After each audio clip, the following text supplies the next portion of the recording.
Good day, sir. I will present today on how to create or how to migrate um, database using terminal in Visual Studio in Laravel po. First of all, syempre open ko yung SAM.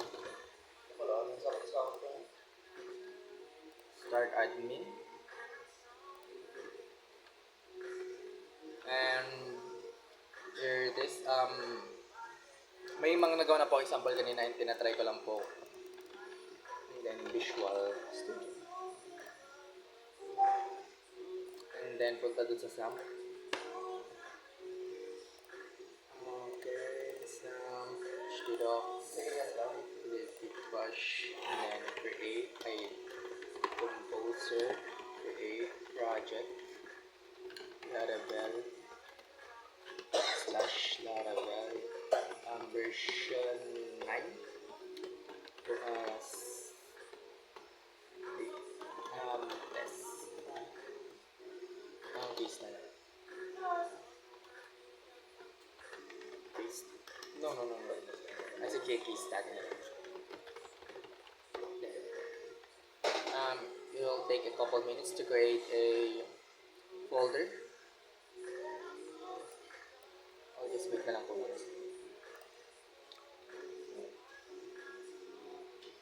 What?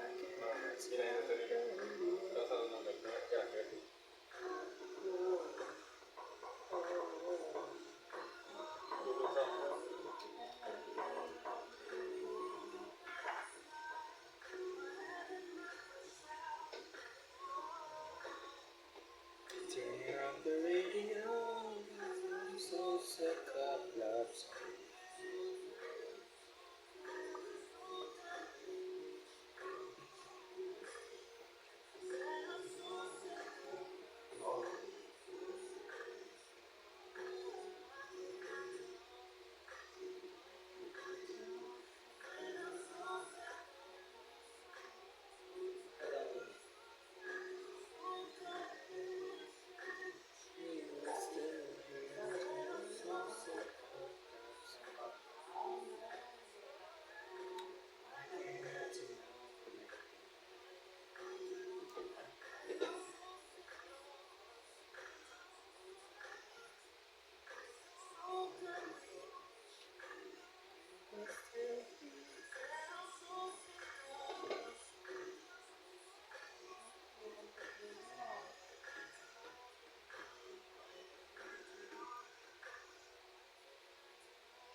And it's done.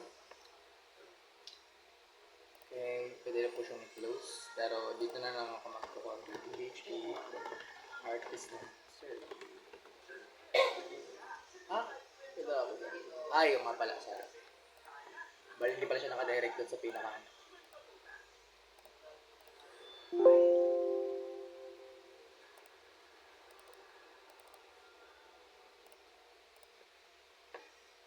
After opening, of course, terminal.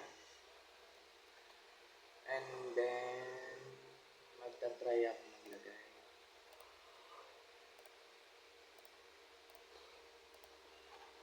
PHP artisan server. To see if the Laravel is still working. Yes, it is working. And then after that, we're going to create a database using the terminal in our Visual Studio para mag-import siya through Notepad, which is dito. Doing that, first of all, punta sa .env, env, then database. We're going to change that into something or name na gusto natin sa database. For example, is for me, I'll put case study. And then terminal PHP artisan migrate. And then, syempre, wala pa po yung nandito, which is yung case study. So, ito natin yes to create a database, and if I'm going to refresh this, and then, ayun, meron na po yung case study. And this is the users. After doing that, next is pwede tayo sa models, and then sa database, which is natin niya sa migration. This is ito sila. And yeah, sa user here, ito po yung sa user natin, which is ito.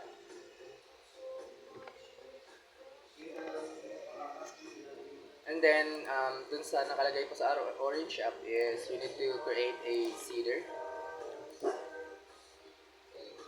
for let's change seeders.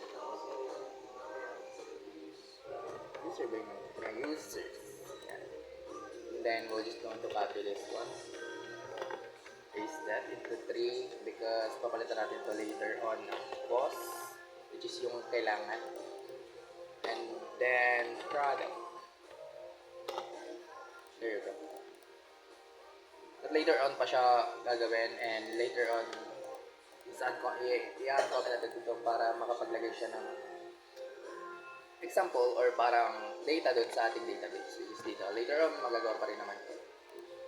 But first, what we're going to do is create a table, which is dito po siya. And in order to do that, we're going to declare dito sa PHP artisan make a migration, create table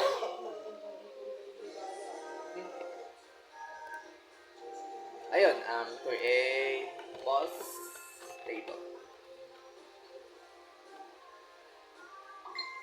Tama ba? And ayun, it's correct. To check, pupunta tayo doon. Ito na yung boss.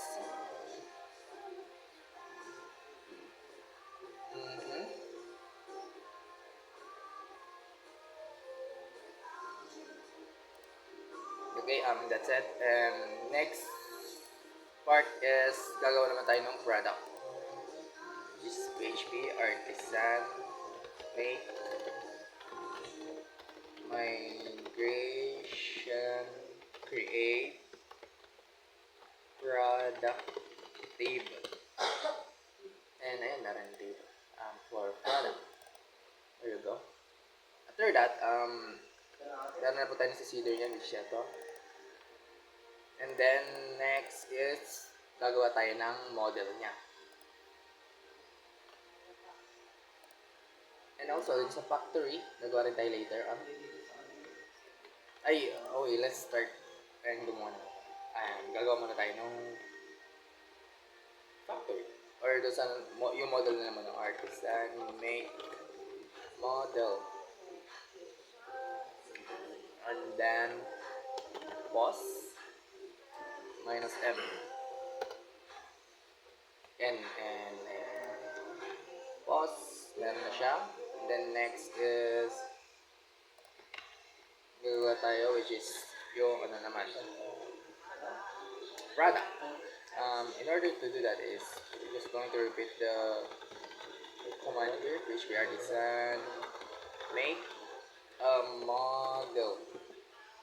And then yung model name, which is product. Yan. Then negative minus m. And ayun na, ano na siya. And then next is, after that, gagawa tayo ng factories. Kasi, ang use ng factory is dito siya, dito maglalagay nung pinaka-data na ilalagay natin. If ever man maglalagay tayo naman. And then, pupunta siya sa model to confirm if the, yung mga ganito is fillable, which is ito siya, yung pinaka-code niya. And if it's not, then hindi siya mag-enter doon ng data. Next one is we're going to create a terminal. Ay, terminal tuloy ng factory. In order to do that, you use the PHP artisan make factories,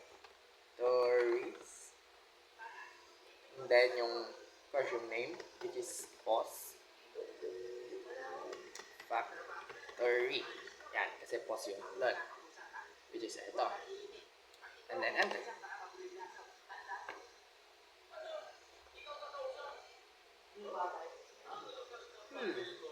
So, may mali akong ginawa, which is factory pala, hindi pa siya factories. Okay, let's do that again. HP artisan make factory, then product or post na lang muna. Post factory, and then ayun, meron na yung post factory, which is dito siya linked. Yan sa dalawang yan. And then next is gagawin naman tayo ng for product naman. PHP make factory. Okay, product factory. Enter. And there you go. Meron na rin siya dito. And then, ang hindi ko pa po alam na ilalagay is yung mga nandito po, yung part na to. Which is, ang dapat na nakalagay dito is yung mga pwedeng ilagay natin dito sa table nito. And in order to do that, try kung mag-migrate para malagay dun yung ayan. There you go. Meron na po yung post, product. And then, yan. Bali na double-double po. Pero, dapat, ang gagawin muna po dyan is what you need to do that in order na maging ganito yung pinakano natin is maglalagay kayo dito sa seeder, which is ito. Pero wala tayong nilagay dito, so wala po siyang nakalagay dyan. For example, if maglalagay man tayo, connected siya dito, ibig sabihin may unique ID to, yung sa user natin na madedeclare dito. If ever, kunwari maglagay tayo ng ID 1, ibig sabihin yung email niya is unique. Ibig sabihin na, for example lang, yung unique ID niya na email is isa lang yun. So, kailangan yung ID na mag-ano dito is yung nandun sa pinaka-ID or parang email nung sa user natin. Para yun yung pinaka-account niya. And if ever maglalagay siya ng product, pwede rin siya maglagay doon through account niya, which is, i-declare din dito sa part na to yung ID niya. Yung ID ng user or yung email. Ibig sabihin, yun yung pinaka-unique identification niya in order to post something or to add products and posts, ganun po. And yun lang po, sir. Thank you. Where's my OBS?